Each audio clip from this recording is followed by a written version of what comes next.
Hello, beauties. I'm just in my outside office today. I'll show you guys. Yay! My mom thinks that these are fruitless pear trees, and of course the tall, amazing protective pines around here. Look at the line of them, aren't they gorgeous? Okay. Random off note, I think it is my wish that whenever a city, because these are planted by the city, beautification, whenever they plant something, or maybe not whenever, but much of the time, wouldn't it be cool if it were always fruiting trees? So you would just have fruit everywhere. I know that happens some places, but I really do believe that some places like here, I just don't think it even crossed the mind of the planners who decided what to plant. So anyways, I thought that would be cool. But alright, this video is about altars. So one of you guys asked, what's the point of doing altars? Why are we even doing altars? What are they? Why do we do them? And thank you for asking that, because sometimes I can get so caught up in my process that I assume that everyone knows everything, that I've already said things. Or I might have said this at another time to another part of the group and didn't update you guys, just jumped right in. So this is what I understand altars to be. Now, different people make altars for different reasons, but what I would define an altar as is just a place to focus intention. Okay? That can mean anything. And actually, I often see the body as an altar. Like I'm making this fragrance oil and I'm calling it altar oil because, yeah, you can use it for your altar or you can use it for your body, because your body is certainly your most focused intention. You make it in every moment with your focused intention, even though you're not really necessarily aware of that. So anyways, an altar is a little setup. And I bet many, if not most of you guys, I see a butterfly around here somewhere. Anyways, many, if not most of you guys probably already have an affinity for just like placing things in certain little ways that make you feel a certain way. And I always have too. Even as a little girl, I would stuff my little purse full of, I remember I had like a duck figurine made out of pink plastic and other little things that I would bring with me to school and set them on the edge of my desk. And I didn't know why. I just felt a certain thing doing them. Okay, so that, and certain people do them to pray to gods or to basically focus their intention. I know one of you said that your husband made them as part of his religion. And the things we do in here are never having to do with religion. They are never religious. You can be any religion and be in this group. All channels to divinity are welcome and encouraged. So, anyways, the way that I see altars, the altars that we do in here, we use the Vastu Shastra method. So here's how I came across it. I have this thing that I like to do sometimes, and I like to just go drift through libraries. Just go to the library, block out a few hours, and just walk through the shelves and see what calls me. And if you guys ever want to do this, the 100s section is the metaphysical, shamanism, quantum kind of place. So I just go into the 100s and walk around and see what's there and see what jumps off the shelf at me, see what catches my eye and what catches my mind. And I was doing this in Sedona for a while, every other week or so.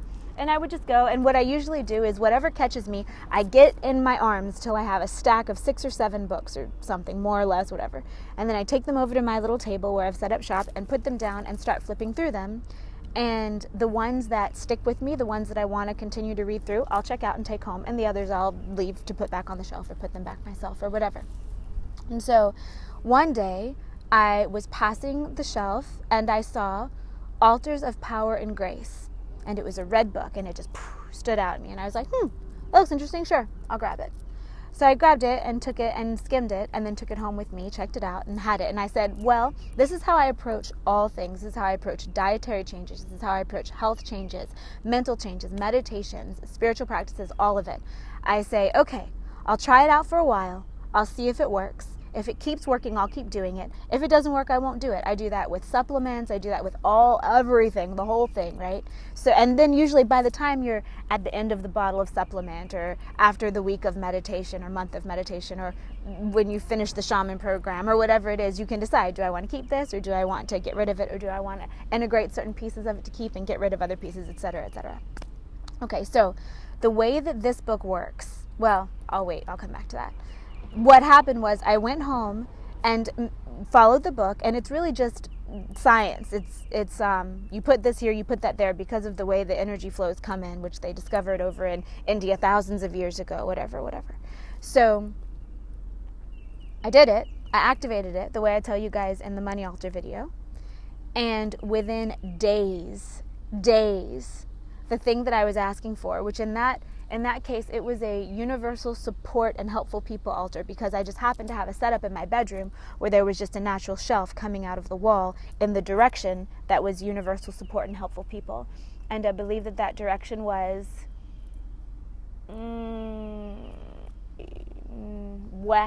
southwest, I think. I'm pretty sure. I'm like 80% sure. Anyways, so I did the altar. I set it with my intention. I set everything up the way they said in the book. I just looked around and saw what I had. I don't think I went out and bought anything. I just looked around for things I already had, put a scarf over it that matched the color, used a little tray that I had, a little candle holder, soap dish, or whatever, wrote stuff down on a piece of paper, put it there, activated it the way that I showed you guys how to, which is also from the book, and put it on the altar, and then sat back and waited for a couple days just to see. And within a couple days, I met new people and I had new experiences that completely brought that energy in a way that was so synchronous, so unplanned, so feeling seemingly or divinely ordained, that I was like, okay, yep, I believe this. And then usually, I'll say 8 times out of 10, the altars would work within days. And the ones that I've set up for this mentorship group the past month, the past weeks, have totally been working. And okay, so that's why I kept doing it. And that's why the reason I had you guys do it was because I did a poll before March, and I said, what do you guys want to work on in March? And you guys said, we want more money in our lives. And I said, okay, what's the best way I can tell someone to make money? Well, and I meditated on it and asked about it and researched about it and said, okay, well, I can't tell you what to go out and do and make money, because that's going to be different for each of you. Each of you have a different path. Each of you have a different relationship with money and abundance, a different relationship with your home, different stuff you need. So I can't do that in a way that will work. What I can tell you to do is use this method that I know works, and it will bring money. If you do it, and like everything in this mentorship group. And I had my little freak out last week, and I'm glad that I showed it to you guys, and I'm glad that I did it because it was authentically what I was going through.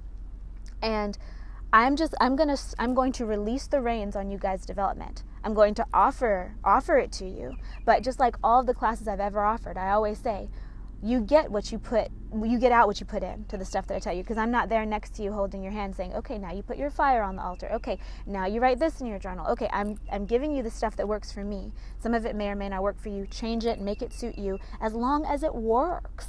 If it doesn't work and you're not doing it, then do it and try. If you do it and it doesn't work, shift it. And if you do it and it does work, keep perfecting it to match your own rhythms.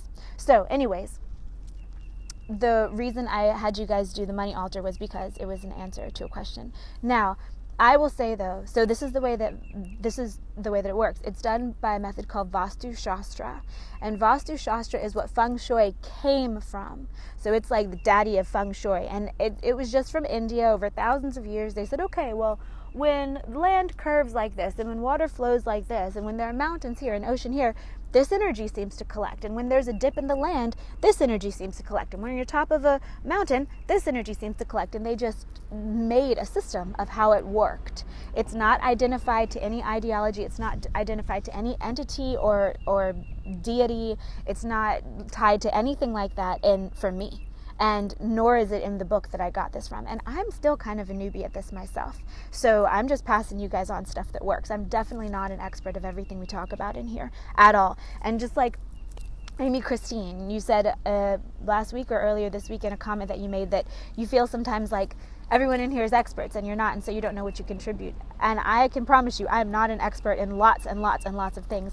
This is a mentorship group that I facilitate, so the things that I talk about in here are things that I understand. I'm not going to give advice on something that I don't know how it works. But there's lots of stuff that I don't talk about in here, because I don't know how it works. And if you guys want to bring it up, that's fine. I'll send you where I can understand to send you.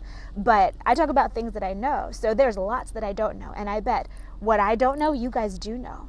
And that's another point to this group, is that we want it to be more than the sum of our parts. We want this to lift us and elevate us to be gifts and treasures on this planet, jewels of women on this planet.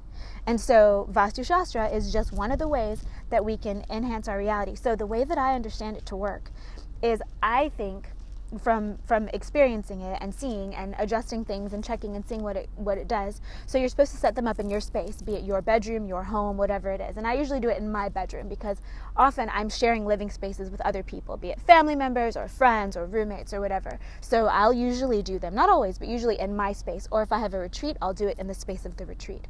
And then deciding on the way that the directions are, and I will make another video for you guys talking you through writing that out and making yourself a little chart. But deciding on the way the directions are is which energy is coming through. You know, north happens to be abundance, prosperity, and money. South happens to be career and recognition in the world. These things just happen to be this way because these guys were studying it and it seems to work. So then once you've decided what you want to be affecting, like putting a lens on your reality, like you put a blue lens, everything looks blue. You put a green lens, everything looks green. So this is putting this lens to harness this energy that's naturally coming in. And then there's that second technology, which is, okay, the northeast corner of the actual altar, the southeast corner of the actual altar. And that is the same on every altar, no matter which direction it's facing. And from what I understand, this creates a spiral in of a microcosm of energy that comes into your space and that affects your life. And it will stay there. It will keep going while the altar's set up, after you've set that intention. But you should do certain things. You'll notice when the energy of your altar starts to feel a little tired. You'll notice if mess starts collecting or dust or clutter on or around your altar. One of the things that Robin and Michael Mastro, who wrote Altars of Power and Grace, say is don't have clutter in the room, don't have piles of laundry in the room, don't have junk everywhere. And I've noticed, because I can sometimes be a very, very messy mad wizard, for sure. I can be extremely messy sometimes. And I've noticed that when my space is messy, the altars don't work at all very well. Maybe a tiny, tiny bit, but not nearly as well. And so that's also more inspiration to make sure your place is tidy so your energy can flow. And so things can move around and ideas can come in and you don't feel bogged down by all the stuff around you and within you.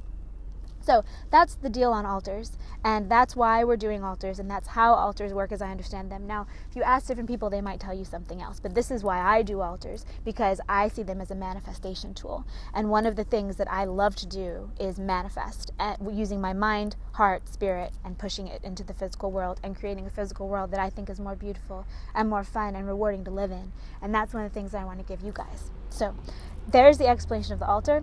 I will give you guys the info on what altars to set up in another video. And I hope your altars are going well. And yeah, like I said, just today I was going over to my money altar that I made, and I put Lakshmi on the center plate, and I was looking, I was like, I don't think Lakshmi should be on the center plate anymore. It just didn't feel quite as awesome. So later today I'm going to go and I'm going to take Lakshmi off the center plate. I'm going to rearrange some of the stuff on my altar.